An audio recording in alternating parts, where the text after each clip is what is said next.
लेखक उन्हनि नवनि किस्मनि जो को बि हवालो न ॾिनो। हिन किताब ईरानी अवाम में एतिरी मक़बूलियत हासिलु कई जो ईरान में ज़ाकिर खे रोज़ा ख़्वा चयो वियो आहे ऐं इहो ई लक़ब अॼु ताईं हितां जे ज़ाकिरनि जो आहे। शहीद मुतहरी हिन किताब खे कूड़ सां भरपूर किताब करार ॾिनो आहे। अल्लामा मोहसिन अमीन आमिली, मुहद्दिस नूरी, मिर्ज़ा अब्दुल्ला आफंदी जेको अल्लामा मजलिसी जो साथी हुयो, उन्हनि सभिनी हिन किताब खे बग़ैर तारीख़ी बुनियाद वारो किताब करार ॾिनो आहे। मिर्ज़ा आफंदी फरमाइनि था त हिन किताब जा अक्सर किताब बिल्कुलु सभु किसा ग़ैर मोतबर आहिनि। हज़रत क़ासिम अलैहिस्सलाम जी शादी ऐं ज़फ़र जिन जहिड़ा किसा उन ई लेखक जे किताब खां शुरू थियनि था, जिन जो नालो निशान बि क़दीमी किताबनि में नथो मिले। चौथों नंबर आहे मुंतखिब फ़ी जमील मीरासी वल खितब। हिन किताब जो लेखक फ़खरुद्दीन मोहम्मद बिन अली बिन अहमद तुरही, वफ़ात 1085 हिजरी आहे। पाण मजमुल बहरीन किताब जो पिणु लेखक आहे। लेखक हिन किताब में इमाम हुसैन अलैहिस्सलाम ऐं ॿियनि इमामनि बाबति हदीसूं ऐं मरसिया जमो कया आहिनि ऐं आइमा अलैहिस्सलाम जे ते रोअण ख़ातिर हिकु कशकोल ठाहियो आहे। हिन किताब में माण्हू इज़ाफ़ा पिणु कया आहिनि जंहिंजो सबूत मुख़्तलिफ़ छापनि में हिक ॿिए सां न मिलणु आहे। इन करे ही किताब मुहद्दिस नूरी जो चवण मुताबिक़ ख़ाली ऐं गैर ख़यालनि क़िस्सनि ते मुश्तमिल आहे। 5 नंबर आहे मुहर्रिकुल क़ुलूब। हिन किताब जो लेखक मुला महदी नराकी, वफ़ात 1209 हिजरी आहे। शहीद मुतारी खेनि बुज़ुर्ग फ़क़ीह करार ॾींदे करबला जे तारीख़ खां नावाक़िफ़ करार ॾियनि था। ताजुब जी ॻाल्हि इहा आहे त आकाई नराकी पाण पंहिंजे उन ई किताब जे केतिरनि किस्मनि खे ज़ईफ़ करार ॾिनो आहे। हक़ीक़त ही आहे त ही किताब आकाई नराकी पंहिंजी इब्तिदाई ज़िंदगी में लिखियो आहे। इन करे उन में हर तरह जा किसा जमो थियल आहिनि। 6 नंबर आहे अक्सीरुल इबादात फिल इसरारुल शहादत। ही किताब इसरारुल शहादत जे नाले सां मशहूरु आहे। हिन जो लेखक आका बिन आबिद दरबंदी शीरवानी आहे। वफ़ात 1286 हिजरी आहे। हिन किताब में अहिड़ा बि किसा नक़ल थियल आहिनि जंहिंखे को बि अक़लमंद क़बूल न कंदो। मिसाल तौरु लिखे थो त करबला में यज़ीद जे लश्कर में 2 करोड़ प्यादा हुआ, जिन मां 330 हज़ार इमाम अलैहिस्सलाम ऐं 25,000 हज़रत अब्बास अलैहिस्सलाम क़त्ल कया। उहो बि लिखे थो त आशूर जो ॾींहुं 80 कलाकनि जो हुयो वग़ैरह। 7 नंबर आहे नासिकुल तवारीख़। हिन किताब जो लेखक मिर्ज़ा मोहम्मद तकी सपहर, वफ़ात 1297 हिजरी आहे। जेको बि किसो कंहिं तारीख़ लिखंदड़ ऐं हदीस लिखंदड़ बयानु कयो आहे, हिन उनखे पंहिंजे किताब में जॻह ॾिनी आहे। गैर मोतबर किताबनि जी लिस्ट में असां हाणे सिर्फ़ु नाला ॾियूं था, उन बाबति वज़ाहत नथा करियूं। 8 नंबर आहे उनवानुल कलाम। लेखक मोहम्मद बाक़िर फ़शारकी, वफ़ात 1314 हिजरी। 9 नंबर आहे तज़कुर शोहदा। लेखक मुला हबीबुल्लाह काशानी, वफ़ात 1340 हिजरी। 9 नंबर आहे मुआलिल सिबतैन। लेखक मोहम्मद महदी माज़िदरानी, वफ़ात 1385 हिजरी। 11 नंबर अल कबीरत अल हमर। लेखक मोहम्मद बाक़िर बीरंजदी, वफ़ात 1352 हिजरी। 12 नंबर आहे रियाजुल कुदस। लेखक सदरुद्दीन वाइज़ कुजूरती। 13 नंबर आहे अल मुद्दतुल साकिबऊ। लेखक मोहम्मद बाक़िर बिन अब्दुल करीम बबहानी। 14 नंबर आहे रियाजुल हिज़ान। लेखक मोहम्मद हसन कुज़ूनी, वफ़ात 1305 हिजरी। उहो यादि रहणु घुरिजे त इन्हनि किताबनि खे गैर मोतबर चवण जो इहो मतिलबु न आहे त उहे उन में हर शइ ग़लति आहे। इन्हनि किताबनि में हर तरह जूं शयूं आहिनि। किन में सही वधीक त ग़लति घटि आहिनि ऐं किन में वरी ग़लति वधीक त सही घटि आहिनि। उर्दू ऐं सिंधी ॿोली में अफ़सानवी रंग शक न आहे त इहे ॿई आला दर्जे जा शाइर हुया, लेकिन असां वटि ख़याल परदाज़ी ऐं मंज़र निगारी उन दर्जे ताईं पहुतल आहे जो हक़ीक़त अफ़साने जो रंग अख़्तियार करे थी वञे। इन्हनि ॿिन्ही शाइरनि जी शाइरी में ख़याली वाक़ियात, ख़याली मुकालमा ऐं ख़याली मंज़र एतिरी तादाद में आहिनि जो संदन बाक़ी शाइरी पोइ ते रहिजी थी वञे। उहो दौरु आहे जेको दौरु नशर, उहो दौरु आहे जेको दौरु नसर ऐं नज़र में असां वटि करबला मां तारीख़ी रंग ग़ाइबु थी चुको आहे ऐं अफ़सानवी रंग ॾींहों ॾींहुं वधंदो रहे थो। हर शाइर आहे ऐं संदसि ख़याल जो मैदान ख़तीब आहे ऐं संदसि फ़िक्र जी परवाज़ हर साल नवां किसा, नवां मुकालमा ऐं नवां मसाइब वजूद में ईंदा रहनि था। सिंधी मर्ज़ीअ में सैयद साबित अली शाह सभिनी खां अॻु भरो आहे। संदसि शाइरी ते अनीस ऐं दुबैर जी छाप वाज़ी नज़र अचे थी, जंहिंखां पोइ सिंधी ॿोलीअ में बि शाइरनि पंहिंजे ख़्यालनि खे परवाज़ खां घटायो न आहे। कोली ज़रियनि में सदाकत जी अहमियत, करबला खे जेसीं ताईं सही वाक़ियात सां संदसि तारीख़ी रंग में पेश नथो कयो वञे तेसीं ताईं करबला असां लाइ मसाल बणिजी न सघंदी, न ई असां उन मां पंहिंजे ज़िंदगी लाइ को सबक़ु हासिलु करे सघंदासीं। हथरादु ठहियल वाक़ियात ऐं अक़वाल जी निस्बत करबला वारनि सां ॾियणु ख़ासि तौरु अहल बैत अलैहिस्सलाम सां ऐं वरी ख़ासि तौरु इमाम हुसैन अलैहिस्सलाम सां गुनाह कबीरा आहे। इन करे ज़रूरत उन ॻाल्हि जी आहे त इंसानु असांजा ख़तीब मोतबर किताब पढ़नि ऐं उन्हनि मां ई मसाइब पढ़नि। सिर्फ़ु रोआरण ख़ातिर कूड़ ॻाल्हाइण बि उहो इमाम हुसैन अलैहिस्सलाम संदसि साथियुनि ते इंतिहा वॾो जुर्म थींदो। पंहिंजे ई ज़हननि मां वाक़ियात ठाहिणु, मुकालमा ठाहिणु ऐं गैर हक़ीक़ी मंज़र कशी करणु न सिर्फ़ु ॿुधण वारनि खे गुमराह करणु बल्कि वॾो गुनाह, वॾो ॾोह बि आहे। ॿिए आहे ग़म जे इज़हार जा फ़ैली ज़रिया।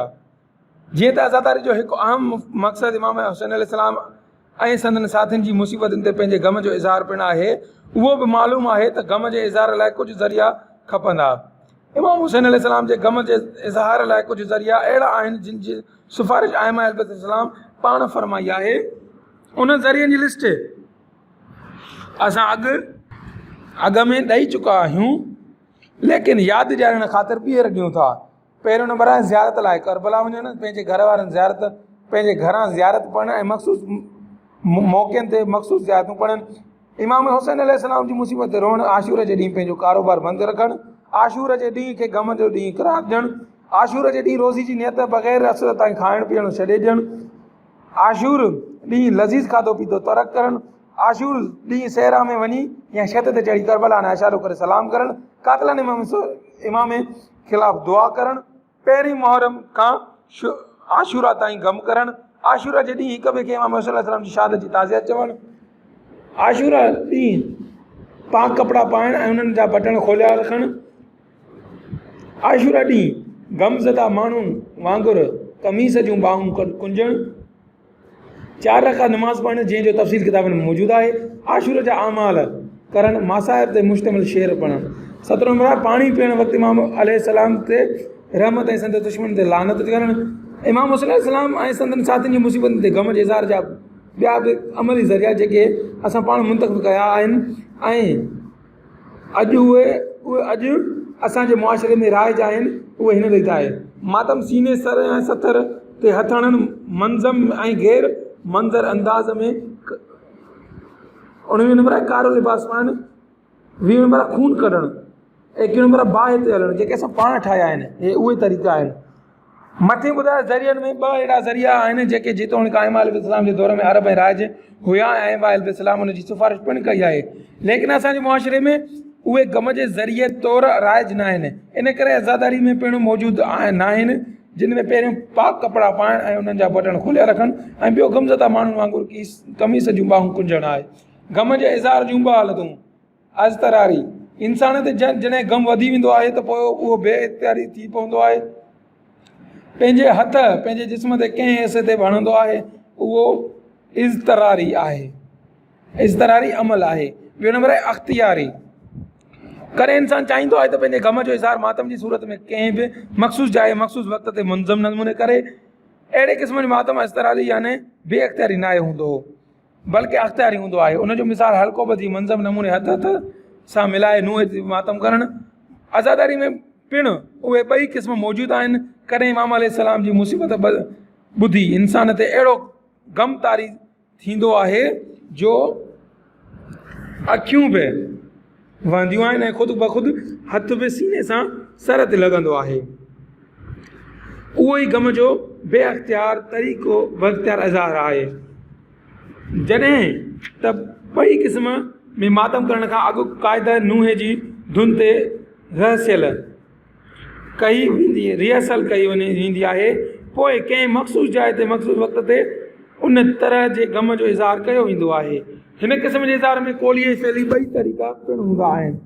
हक़ीक़त इहा आहे त अज़ादारी में इमाम हुसैन अलैहिस्सलाम ते ग़म जे इज़हार लाइ ॿई तरीक़ा हुजणु घुरिजनि, बल्कि कोशिशि इहा थियणु घुरिजे त ॿिए तरीक़े में बि हर मुमकिन हद ताईं इज़तरारी कैफ़ियत अचे त जीअं मालूम रिया जे पासे न हलियो वञे।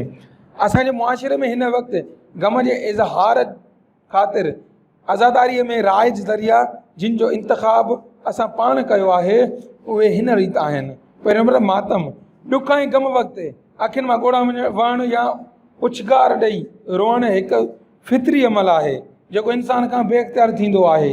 हीउ पिणु हिकु बैनुल अक़वामी फितरी अमल आहे जंहिंजो इज़हार हर इंसान खां थिए थो। जॾहिं ग़म में ॾुख अञा बि वधी वेंदो आहे त इंसान पंहिंजे हथ सां पंहिंजे ई जिस्म जे कंहिं बि हिसे खे धकु हणंदो आहे। सकाफ़तुनि में सीने ते धकु हयो वेंदो आहे, किथे सर ते त किथे वरी सतर ते धकु हयो वेंदो आहे। हीउ पिणु बैनुल अक़वामी अमल आहे ऐं हर क़ौम में नज़र अचे थो। अॼु असां वटि सईद शुदा इमाम हुसैन अलैहिस्सलाम जे ग़म जे इज़हार में इहो ज़रियो सीना ज़रिया मातम आहे।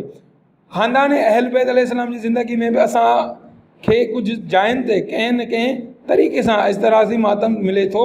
अलबत्ता अहिड़े अमल जी अहल बैत अलैहिस्सलाम तरफ़ां का सिफ़ारिश मूंखे नाहे मिली सघी। ॿियो नंबर आहे सियाह पोशी।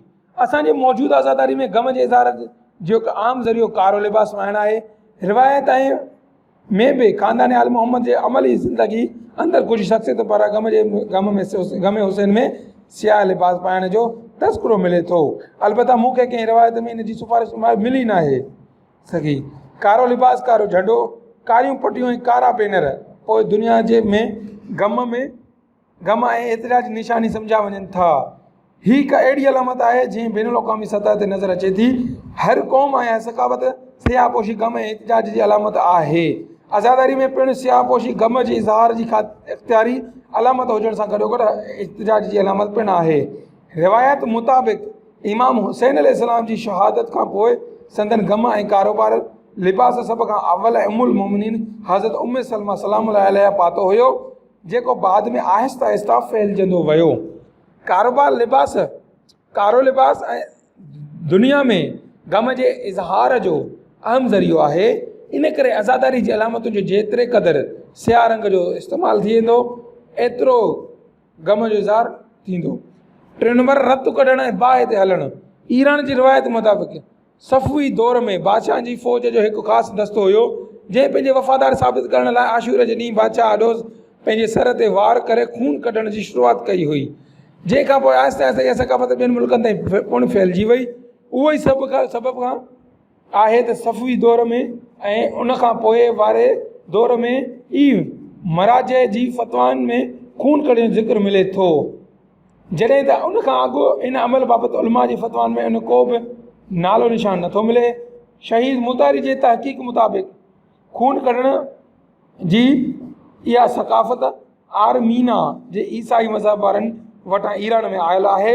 अॼु बि आरमीना जा उहे ईसाई हज़रत ईसा अलैहिस्सलाम जे सूर्य ते चढ़ण जी सीरत ते अमल करण ख़ातिर पाण खे ज़ख़्मी कंदा आहिनि।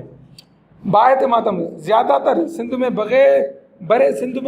ऐं बरे सगीर जी ई सकाफ़त आहे जंहिंजी शुरूआति बाबति का मोतबर शाहिदी मिलणु मुश्किल आहे। बाहि ते हलण जो ग़म इमाम हुसैन सां कहिड़ो बि रब्तो आहे? छा इहो करबला जो वाक़िया यादि ॾियारण जो ज़रियो आहे? छा इहो मक़ासिद करबला यादि थो ॾियारे?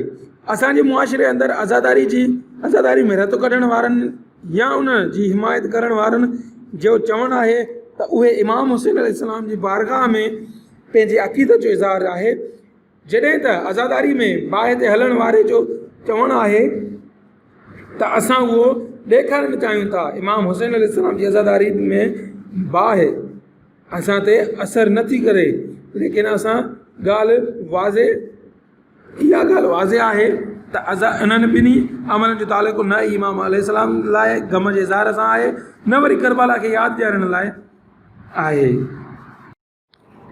ॿिए आहे तबलीग जा ज़रिया।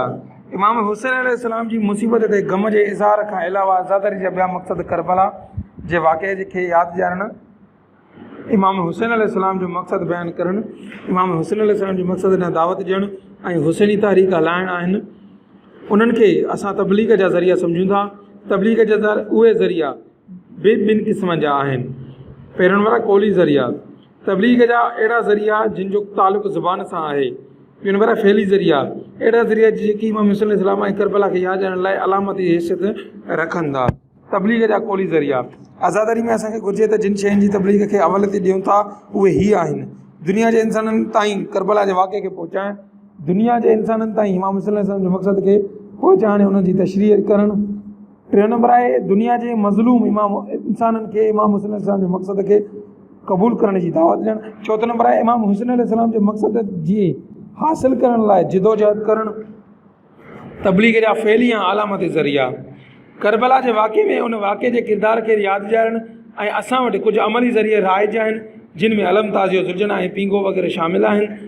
उहे सभु अलामती शयूं आहिनि जिन जे ज़रिए करबला जे वाक़े जी मुख़्तलिफ़ पहलुअनि खे उजागर कयो वेंदो आहे।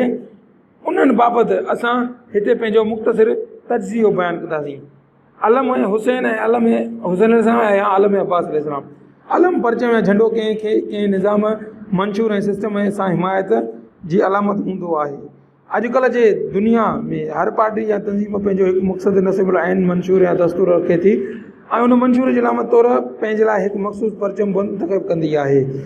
जॾहिं को इंसानु पंहिंजे घर या कंहिं ॿिए मिल्कियत ते जॾहिं मंशूर जो परचम लॻाईंदो आहे त असल में उहो उन परचम ज़रिए इहो ज़ाहिर करणु चाहींदो आहे त मां हिन मंशूर जो हामी आहियां। उन सां गॾोगॾु परचम लॻाइणु या जुलूस में खणी हलणु उन परचम जे मंशूर खे हासिल करण लाइ झंडे लाइ जिदोजहद जी निशानी पिणु हूंदो आहे।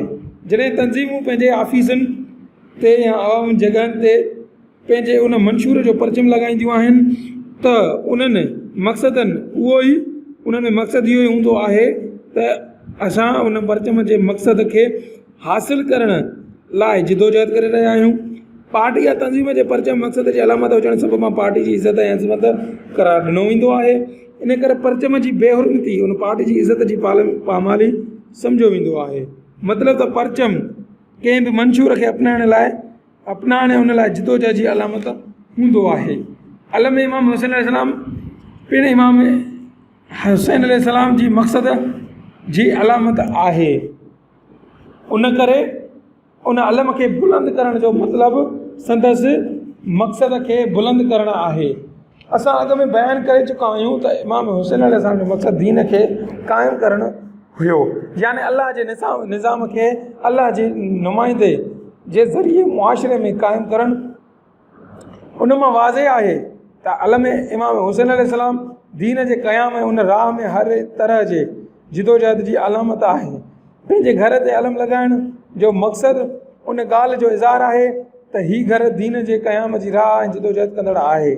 कंहिं इमाम बारगाह यानी मक़सदु इमाम हुसैन अलैहिस्सलाम जे ऑफिस ते अलम लॻाइण जो मक़सदु उन ॻाल्हि जो इज़हार करणु आहे त हीअ ऑफिस दीन जे क़याम जी राह लाइ वाक़िफ़ थियल आहे। कंहिं जुलूस ऐं अलम हुसैन खणी हलण जो मक़सदु उन ॻाल्हि जो इज़हार थियल आहे त असां दीन जे क़याम जी जिदोजहद में निकिता आहियूं। मुख़्तसिर ही त आज़ादारीअ जो अलम करबला जे मक़सद खे हासिल करण जी जिदोजहद जी अलामत आहे। असांखे घुरिजे त अलम जी उन मक़सद जी वज़ाहत करियूं ऐं उन ई मक़सद तहत अलम लॻायूं या बरामद करियूं। ॿियो नंबर आहे ताज़ियो ऐं ज़ुलझना। बरे सग़ीर जी रिवायत मुताबिक़ ताज़िए जी सक़ाफ़त अमीर तैमूर लिंग जी दौर जी आहे। उन रिवायत मुताबिक़ अमीर तैमूर लिंग जॾहिं फ़ौज वठी निकिरंदो हुयो त पंहिंजी फ़ौज आॾो बरकत तौरु इमाम हुसैन अलैहिस्सलाम जे रोज़े जी शबी खणी निकिरंदो हुयो। उन खां पोइ उहा सक़ाफ़त बरे सग़ीर जी आज़ादारी में पिणु शामिलु थींदी आहे। जॾहिं त बरे सग़ीर जी रिवायत मुताबिक़ ज़ुलझना जी इब्तिदा बाबति का बि मशहूरु रिवायत नथी मिले। ॿिए पासे ईरान जी रिवायत मुताबिक़ सफ़वी बादशाह जे दौर में करबला जे वाक़े खे तमसील तौरु पेश करण जी इब्तिदा थी आहे, जंहिंमें करबला जो पूरो मैदान ठाहियो वेंदो आहे। इमाम हुसैन अलैहिस्सलाम जी फ़ौज ऐं यज़ीदी फ़ौज जा किरदार ठाहिया वेंदा आहिनि, जिन जा पाण में मकालमा ऐं मुक़ाबिला थींदा हुया। अहिड़े नमूने करबला जा वाक़िआ तमसील जी ज़रूरत जी सूरत में पेश कया वेंदा हुया। उन तमसील खे ईरान ऐं ताज़िए ख़्वानी चयो वेंदो हुयो, जेका अॼु ताईं ईरान में जारी आहे ऐं हितां इराक़ में पहुचणु पिणु फैलिजी चुकी आहे। चयो थो वञे त बर सग़ीर जी इहा सकाफ़त पिणु पूरी पंहिंजे पूरी शक्ल ऐं सूरत में न त मुंतक़िल नथी थी सघे। अलबत्त इमाम हुसैन अलैहिस्सलाम जी रोज़े जी शबी जंहिंखे हिते ताज़ियो चयो थो वञे ऐं इमाम अलैहिस्सलाम जी सवारी जी शबी जी ज़ुलझना ईरान मां ई आयल आहे। बहरहाल ताज़ियो इमाम हुसैन जी रोज़े जी शबी आहे, जॾहिं त ज़ुलझना इमाम अलैहिस्सलाम जी सवार जी शबी आहे। इन करे ज़रूरी आहे त ताज़िया ज़ुलझना जी जोड़ जेका सींगार अहिड़ो हुजणु घुरिजे जो इहे जंहिं असल जी शबी आहिनि उनखे यादि ॾियणु ताज़िए जो जी जोड़ जक या उन इमाम हुसैन अलैहिस्सलाम जे रोज़े मुबारक जे डिज़ाइन सां मिलंदड़ हुजणु घुरिजे, या घटि में घटि इमाम हुसैन अलैहिस्सलाम ज़री मुबारक जी डिज़ाइन सां मिलंदड़ हुजे। जदीद लफ़्ज़नि में ईअं चई सघिजे थो त ताज़ियो इमाम हुसैन जे रोज़े या ज़रिए जो मॉडल आहे। ताज़िए जे ज़रिए असां करबला में मौजूदु इमाम हुसैन अलैहिस्सलाम जो रोज़ो यादि ॾियणु चाहियूं था। का बि शइ ताज़ियो तॾहिं थींदो जॾहिं इमाम हुसैन अलैहिस्सलाम जे रोज़े जी शबी हुजे। हर तरह जी डिज़ाइन ताज़ियो न आहे ऐं न ई वरी उन जे अज़ादार सां को बि तालुक़ु आहे। अज़ादारी सां सिर्फ़ु उन डिज़ाइन जो तालुक़ु आहे जेको इमाम हुसैन अलैहिस्सलाम जे रोज़े जो मॉडल यानी शबी हुजे। असांखे घुरिजे त ॿिनि डिज़ाइननि खे छॾे सिर्फ़ु इमाम हुसैन अलैहिस्सलाम जे रोज़े जी शबी खे अज़ादारी में शामिलु कयूं ऐं जीअं अज़ादारी बा मक़सदु रहे। जॾहिं त ज़ुलझना इमाम हुसैन अलैहिस्सलाम जी करबला वारी सवारी जी शबी यानी मॉडल आहे। को घोड़ो इमाम हुसैन अलैहिस्सलाम जी सवारी जी शबी कॾहिं कीअं बणिजे थो, कॾहिं बणिजे थो। इमाम जी सवारी संदन शहादत खां पोइ जॾहिं ख़याम जी तरफ़ वापसि आई हुई त उन ते हिकु तीर लॻल हुया, ज़ख़म पयल हुया ऐं रत जा निशान हुया ऐं ॿियो उन ते मौला जे जिहाद जो सामान बि यानी तलवार ढाल नेज़ो वग़ैरह हुयो। असां जॾहिं कंहिं घोड़े जी सजावट उन नमूने जी न कंदासीं जंहिं सां इमाम अलैहिस्सलाम जी सवारी यादि करणु अचे त उनखे ज़ुलझना नथो थी सघे। ज़ुलझना त उहो ई आहे जंहिंजी सजावट उन तरह जी हुजे जो उन ते तीर लॻल हुजनि, रत जा निशान हुजनि, उन ते ॿिन्ही तरफ़नि खां तलवार ऐं ढाल लटकियल हुजे। अहिड़ी सवारी जंगी सामान सबबु इमाम अलैहिस्सलाम जो यादि ॾियारींदी ऐं रत जे निशाननि सबबु इमाम हुसैन अलैहिस्सलाम जी शहादत यादि ॾियारींदी। उन मां मालूम थियो त असल में असां ज़ुलझना जे ज़रिए इमाम हुसैन अलैहिस्सलाम जो जिहाद ऐं शहादत यादि ॾियारणु चाहियूं था। अहिड़ो घोड़ो जंहिंजी सजावट उन क़िस्म जी न हुजे त यानी जेको इमाम हुसैन अलैहिस्सलाम जे जिहाद ऐं शहादत यानी यादि नथो ॾियारे उहो ई ज़ुलझना थींदो, न ई इमाम जी सवारी जी शबी थींदो। उन करे असांजी ज़िम्मेवारी आहे त असां आज़ादारी जे में अहिड़ो घोड़ो शामिलु करियूं जंहिंजो सींगार अहिड़ो हुजे जंहिंसां इमाम हुसैन अलैहिस्सलाम जो जिहाद ऐं शहादत यादि अचे ऐं जीअं उनखे इमाम जी सवारी ऐं शबी यानी ज़ुलझना चई सघिजे ऐं आज़ादारी बा मक़सदु रहे। टियों नंबर आहे पींघो। पींघो इमाम हुसैन जो फर्ज़ंद हज़रत अली अलैहिस्सलाम जी शहादत जी अलामत आहे। झूले ज़रिए असां इहो ॿुधाइणु चाहियूं था त करबला में हिकु अहिड़े किरदार खे बि शहीद कयो वियो आहे जंहिंजी उमिरि पींघे या झूले में सुम्हण जी हुई। हज़रत अली असगर जी शहादत तरफ़ ध्यानु छिकाइण जा कुझु अहम मक़सद आहिनि। पहिरियों नंबर आहे यज़ीदी लश्कर तरफ़ां ज़ुल्म जे इंतहार खे ॾेखारणु आहे त हीअ एतिरा त ज़ालिम ऐं पथर ते लोया जो हिकु खीर पीअंदड़ ॿार खे बि शहीद करे छॾियऊं। ॿियों नंबर आहे इमाम हुसैन अलैहिस्सलाम जी क़ुर्बानी जी इंतहा खे ॾेखारण लाइ त हू पाण अलैहिस्सलाम जे मक़सद लाइ पंहिंजे खीर पिया फर्ज़ंद खे बि अलाह ताला जी राह में पेश कयो आहे।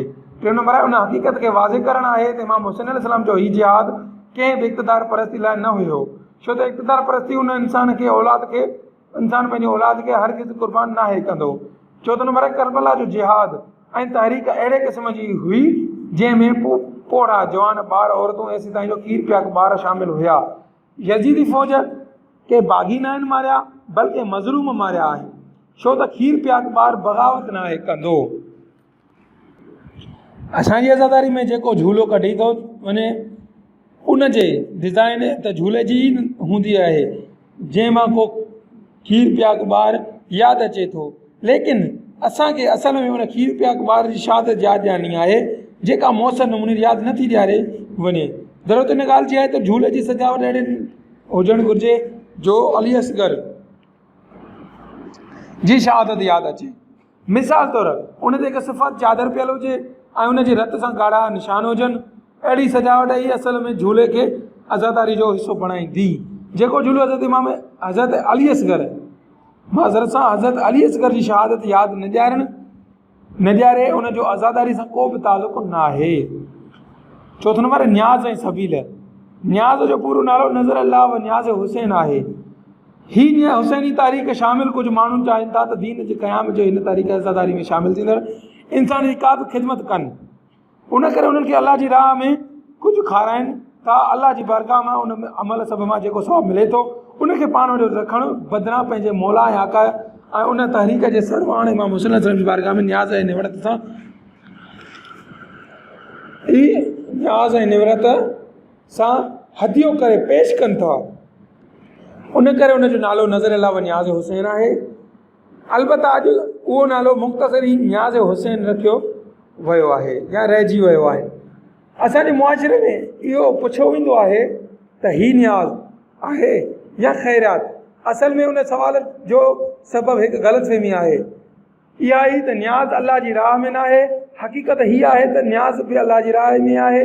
ॿिन्ही में फ़र्क़ु इहो आहे त अलाह जी राह में इंसान खे खाराए सवाबु पाण वटि रखियो त उहा ख़ैरात आहे, पर जेकॾहिं अलाह जी राह में खाराए सवाबु मां हुसैन जी बारगाह में हदियो करियो त उहो सवाबु न्याज़ आहे। उहो न्याज़ आहे, मतिलबु त ॿई अलाह जी राह में आहिनि।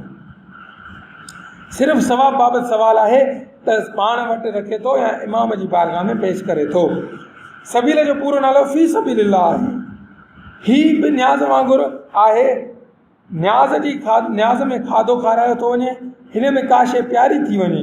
हुसैनी तारीख़ में शामिल को बि माण्हू अलाह जी राह में यानी फ़ी सबीलिल्लाह कंहिंखे बि का शइ प्यारे थो, उन अमल जे नतीजे में जेको सवाबु अलाह वटां मिले थो उहो इमाम हुसैन जी बारगाह में तोहफ़े तौरु पेश करे रहियो थो। असांजे मुआशिरे में फ़ी सबीलिल्लाह मुख़्तसिर बणिजी सिर्फ़ु सबील रहिजी वई आहे। थी सघे थो कंहिंजे ज़हन में सवाल पैदा थिए त हिन समूरी काइनात जा मालिक अलाह तबारक व तआला जी अता सां मोहम्मद वाले मोहम्मद अलैहिस्सलाम इहे आहिनि, त पोइ उन्हनि खे असां सवाबु कहिड़ो पेश करे सघंदासीं। उन सवाल जी वज़ाहत हिन रीत आहे त जेकॾहिं कंहिं बाग़ जो माली रोज़ानो मालिक जे ई बाग़ मां गुल चूंडे हिकु गुलदस्तो ठाहे मालिक जी ख़िदमत में पेश कंदो त मालिक उन ते ख़ुशि थींदो ऐं उन जी माली जी मोहबत जो इज़हार सम्झंदो। जॾहिं त माली गुलदस्तो मालिक जे ई मिल्कियत में ठाहियो आहे, बल्कि अहिड़े नमूने असां ई पंहिंजे कुझु नेक अमलनि जो सवाबु मोहम्मद वाले मोहम्मद जे बारगाह में गुलदस्ते तौरु हदियो करियूं था। 5 नंबर आहे जुलूस। आज़ादारी जी जुलूस जी शुरूआत मुतअल्लिक़ अबिन कसीर बिदाइया व निहाइया जल्द नंबर 11 में सन 352 हिजरी में अहवाल में लिखे थो। हिन साल मुहर्रम जे आशूर जे ॾींहुं मज़रुल दूल अल्लाह संदसि बुरो करे हुकुम ॾिनो त बाज़ारूं बंदि रखियूं वञनि, औरतूं कारो लिबास पाइनि, बाज़ार में अचनि, संदसि चेहरा खुलियल हुजनि, वार विखरियल हुजनि, पंहिंजे चेहरे ते मातम कनि ऐं हुसैन बिन अली ते नुओ पढ़नि। अहिड़े सुनत लाइ उन्हनि खे रोकणु मुमकिन न हुयो, छो त शीअनि जो तइदादु घणो हुयो, ताक़तवर हुयो ऐं बादशाह संदसि हामी हुयो। इन करे मालूम थो थिए त आज़ादारी जुलूस जी इब्तिदा 352 हिजरी बगदाद खां थी आहे। पोइ जीअं ई जिथे मज़हब एहल बैत जे मञण वारनि लाइ हालात साज़गार थींदा विया, तीअं आज़ादारी जो जुलूस ॿियनि जायुनि ते बि फैलिजंदो वियो। मथे ॿुधायल सभई अलामतूं शयूं जेके असांजे जुलूस ऐं सूरत में पाण सां गॾु खणी हलायूं वेंदियूं आहिनि,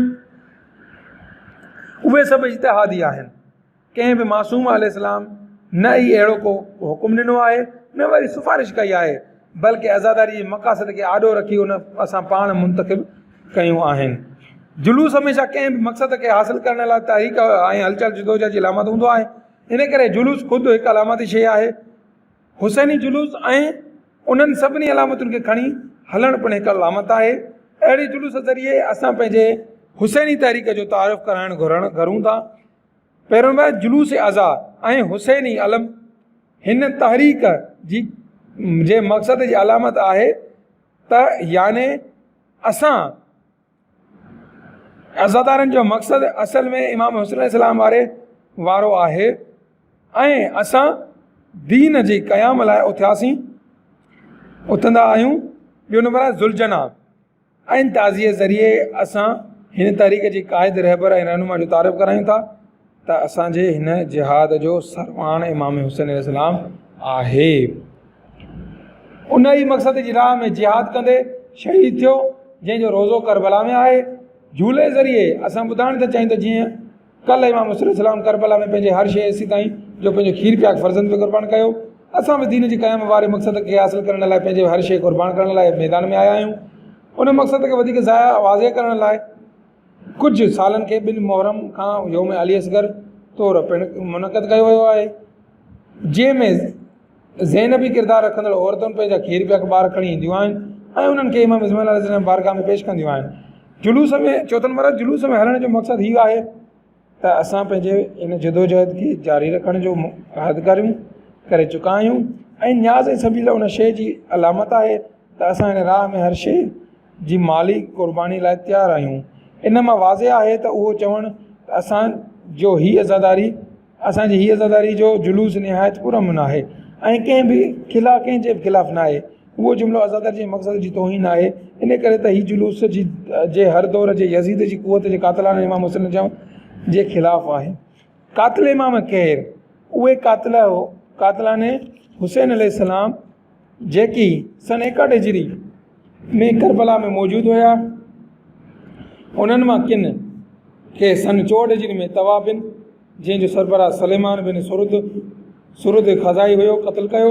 अक्सर खे 66 ऐं 70 हिजरी में मुख़्तार सकफ़ी क़तलु कयो ऐं बाक़ी रहियल कातिल इमाम ज़ैनुल आबिदीन अलैहिस्सलाम जी ज़िंदगी में ई मरी जहन्नुम पहुची चुका हुया।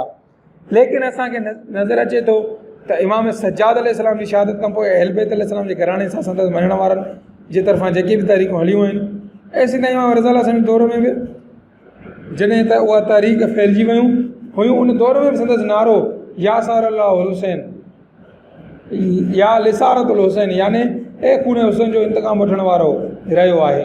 उहो नारो एतिरो त मक़बूल नारो बणिजी वियो आहे जो उन नारे खे हेठि ॿिनी अब्बास तहत हुकूमत ताईं पहुता हुया। असल सवाल त उहो आहे त जॾहिं करबला में मौजूदु सभु कातिलान हुसैन ख़तमु थी चुका हुया ऐं हाणे को बि कातिलान हुसैन न रहियो त पोइ इंतकाम कंहिंखां? असां उनजे ऐं अहल बैत जे फ़िक्र में इहो ई फ़र्क़ु आहे त असांजे दोस्ती ऐं दुश्मनी ज़ाती थींदी, जॾहिं त आइमा अहल बैत अलैहिस्सलाम दोस्ती ऐं दुश्मनी नज़रियाती ऐं अमली थींदी। असां इमाम हुसैन अलैहिस्सलाम जा कातिल सिर्फ़ु इन्हनि खे सम्झूं था जेके करबला में इमाम हुसैन अलैहिस्सलाम जे जिस्म खे क़त्ल करण में शामिल हुया, जॾहिं त आइमा अहल बैत अलैहिस्सलाम जी नज़र में जेके जिस्म इमाम जा कातिल आहिनि उहे बि कातिलान इमाम आहिनि, पर जेके मक़सद इमाम जा कातिल आहिनि उहे बि इमाम हुसैन अलैहिस्सलाम जा ई कातिल आहिनि। जीअं त मक़सद इमाम जा कातिल करबला खां पोइ बि मौजूदु हुया ऐं अॼु बि मौजूदु आहिनि। इन करे आज़ादारी जी तहरीक उन्हनि जे ख़िलाफ़ु हुई, हिकु इनक़लाबी तहरीक आहे। उहा तहरीक अहिड़नि कातिलाननि इमाम जा तख़्त ऊंधा करे दीन जे निज़ाम खे क़ाइमु करण लाइ हली रही आहे। मक़सद इमाम खे असां अॻ में बयानु करे चुका आहियूं त अल्लाह ताला जे निज़ाम खे इलाही नुमाइंदगी ज़रिए क़ाइमु करणु उन करे जेकी बि उन राह में रुकावट क़ुवतूं या इंसान आहिनि उहे सभु यज़ीदी क़ुवतूं ऐं कातिलान इमाम हुसैन अलैहिस्सलाम आहिनि। आज़ादारी जी तहरीक उन्हनि जे ख़िलाफ़ु हलचल आहे। फ़सिल 8 4 दीवारी खां अंदरि ऐं ॿाहिरि लाइ ज़रिया। जेकॾहिं असांजे पोएं बहस ते चङी नमूने गौर कयूं वञे त आज़ादारी ऐं इमाम हुसैन अलैहिस्सलाम जी ग़म जो इज़हार आहे या वरी तबलीग आहे। कौली ऐं फ़ैली ॿई ज़रिया तबलीग ऐं तबलीग आहे। छो त करबला जे वाक़े ऐं उन जे मक़ासिद खे ज़ुबान या अलामतुनि ज़रिए बयानु करणु तबलीग आहे। तबलीग जे लिहाज़ खां असां जी आज़ादारी ॿिनि हिसनि में विराइजे थी। पहिरियों चारि दीवार जे अंदरि जी आज़ादारी, चारि दीवार खां ॿाहिरि जी आज़ादारी। आज़ादारीअ जो हिकु हिसो चारि दीवार जे अंदरि थिए थो आहे। इहा चारि दीवारी आम तौर ते इमाम बारगाह घर या को खुलियल मैदान बि हूंदो आहे, लेकिन आज़ादारी जो ॿियो को हिसो चारि दीवारी खां ॿाहिरि हुजे, जेको रोड रस्ते बाज़ार ऐं चौक ताईं महदूद हूंदो आहे। पहिरियों नंबर आहे चारि दीवारी जे अंदरि आज़ादारी। चारि दीवार जे अंदरि वारी आज़ादारी उन्हनि माण्हुनि लाइ तबलीग आहे जेकी या त इमाम हुसैन अलैहिस्सलाम खे अल्लाह तबारक व तआला तरफ़ां पंहिंजो इमाम मञनि था या घटि में घटि इमाम हुसैन अलैहिस्सलाम सां मोहबत रखनि था। उन करे चारि दीवारी जे अंदरि पाण हली अचनि था। अलबत्ता चारि दीवारी जे अंदरि हर दीन ऐं मज़हब जो माण्हू अचे सघे थो। असां चई सघूं था त इहा आज़ादारी पंहिंजनि जे लाइ आहे। असांखे गौर करणु घुरिजे त अहिड़े इंसान खे कहिड़े क़िस्म जी तबलीग जी ज़रूरत आहे। उहे कहिड़ियूं शयूं आहिनि जेके चारि दीवारी जे अंदरि आयल इंसान जी ज़रूरत आहिनि। हिन हिसे जी चारि दीवारी जे आम तौर ते मजलिस ऐं बाद न्याज़ नुहो थींदो आहे। ॿियो नंबर आहे चारि दीवारी खां ॿाहिरि आज़ादारी। उहा ॻाल्हि बि वाज़े आहे त चारि दीवारी जे अंदरि सभु नथा अचनि, बल्कि हिकु मख़सूस तबिको ई अचे थो। छा उन्हनि ताईं करबला पहुचाए असां पंहिंजी ज़िमेवारी पूरी करे छॾी। असांजी ज़िमेवारी त दुनिया जे हर इंसान ताईं करबला जो पैगाम पहुचाइणु आहे। इन करे चारि दीवारी जे अंदरि मजलिस करण सां असांजी ज़िमेदारी पूरी नथी थिए। असांखे उन्हनि इंसाननि ताईं पिणु करबला पहुचाइणी आहे जेकी चारि दीवारी अंदरि असांजी मजलिसनि में नथा अचनि। इन करे असां चारि दीवारी खां ॿाहिरि निकिरूं था त जेकी असां वटि हली नथा अचनि असां उन्हनि वटि हली पहुची करबला पहुचायूं। इन करे चारि दीवारी खां ॿाहिरि वारी आज़ादारी बुनियादी तौर पंहिंजे लाइ नाहे, छो त उन्हनि ताईं करबला जो पैगाम चारि दीवारी जे अंदरि पहुची चुको आहे। चारि दीवारी खां ॿाहिरि असांजो जुलूस उन्हनि लाइ आहे जेके चारि दीवारी जे अंदरि नथा अचनि या अचणु पसंदि नथा कनि या कंहिं रिकावट सबबु नथा अचनि। ॿियनि लफ़्ज़नि में चारि दीवारीअ खां ॿाहिरि वारे आज़ादारी यानी जुलूस ऐं उन में मौजूदु सभु शयूं पंहिंजनि लाइ न आहिनि, बल्कि ॿियनि लाइ आहिनि। मतिलबु त असांजो जुलूस ऐं उन जा कौली ऐं फ़ैली ज़रिया ॿिनि ताक़ी ताईं करबला पहुचाइणु आहिनि। जेके माण्हू आज़ादारीअ जा मुख़ालिफ़ आहिनि उहे बेबुनियाद तौर चारि दीवारी खां अंदरि वारी आज़ादारी जा न आहिनि, बल्कि चारि दीवारी खां ॿाहिरि वारी आज़ादारी जा आहिनि। उन्हनि जो चवणु आहे त चारि दीवारी जे अंदरि आज़ादारी खे जेको वणे सो कनि, बसि चारि दीवारी खां ॿाहिरि रोड रस्ते ते बाज़ार में चौक वग़ैरह ते न अचनि। इन जे मुक़ाबले में आज़ादारी जो इहो इसरार हूंदो आहे त असां ॿाहिरि ज़रूरु ईंदासीं ऐं जेसीं ताईं चारि दीवारी खां ॿाहिरि न अचूं तेसीं ताईं असांजी आज़ादारी मुकमिल नथी थिए। चारि दीवारी जा मुख़ालिफ़ बुनियादी तौर असांजे जुलूस मातम नुहे ज़ुलझना ताज़िए वग़ैरह खां ख़ौफ़ज़दा छो न आहिनि। असल में उहे उन्हनि शयुनि खां ख़ौफ़ज़दा न आहिनि, बल्कि उन्हनि शयुनि ज़रिए जेका तबलीग थिए थी उन खां ख़ौफ़ज़दा आहिनि। उन्हनि शयुनि में मौजूदा मज़लूमियत जो हिकु पैगाम आहे जंहिं सबबा इंसान बेदार थियनि था ऐं हुसैनी कबीले में शामिल थींदा वञनि था। ॿियनि लफ़्ज़नि में मुख़ालिफ़ उन तबलीग खां ख़ौफ़ज़दा आहिनि जेका उन आज़ादारी जे ज़रिए थिए थी। उन्हनि जी ख़ौफ़ज़दा थियण में बि घुरिजे, छो त हुसैनी फ़िक्र इंसान जे दिलनि ताईं पहुचे थो ऐं इंसान हैसियत ना कशिश महसूसु कंदे हुसैनी फ़िक्र खे क़बूल कनि था। ॿियनि लफ़्ज़नि में मुख़ालिफ़नि जो कबीलो घटिबो रहे थो ऐं हुसैनी कबीलो वधंदो रहे थो। उन करे चारि दीवारी खां ॿाहिरि वारी आज़ादारी बाबति असांखे निहायत एहतियात जी ज़रूरत आहे। चारि दीवारी जे उन हिसे में असांखे घेरनि जे हिसासियात जो ख़्यालु रखणु तमामु ज़रूरी आहे, छो त उहा आज़ादारी आहे ई उन्हनि ताईं पैगाम पहुचाइण लाइ। उन करे असांखे अहिड़ा ज़रिया ऐं तरीक़ा अख़्तियार करणा आहिनि जिन ज़रिए सां करबला जो पैगाम मुयसर नमूने पहुचाए सघूं ऐं चारि दीवारी खां ॿाहिरि जी आज़ादारी लाइ ज़रिया मुंतख़िब करणु वक़्तु असांखे कुझु शयुनि जो ख़्यालु रखणो आहे। चारि दीवारी खां ॿाहिरि असांखे अहिड़ा ज़रिया मुंतख़िब करणा पवंदा जेके घेरनि खे न सिर्फ़ु पसंदि हुजनि बल्कि उन्हनि लाइ कशिश रखंदड़ पिणु हुजनि।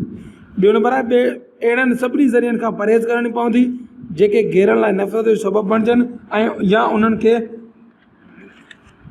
खे गैर भलो न सम्झनि। असां इहो ई चई जान था छॾाए सघूं त ॿियनि सां असांजो कहिड़ो तालुक़ु, उन्हनि खे जेको वणे सो सम्झनि। असांखे पंहिंजे रवायती त आज़ादारी करणी आहे। इहो चवण वारे जी ख़िदमत में गुज़ारिश आहे त आख़िर असां चार दीवारी खां ॿाहिरि निकिता कहिड़े मक़सद लाइ आहियूं।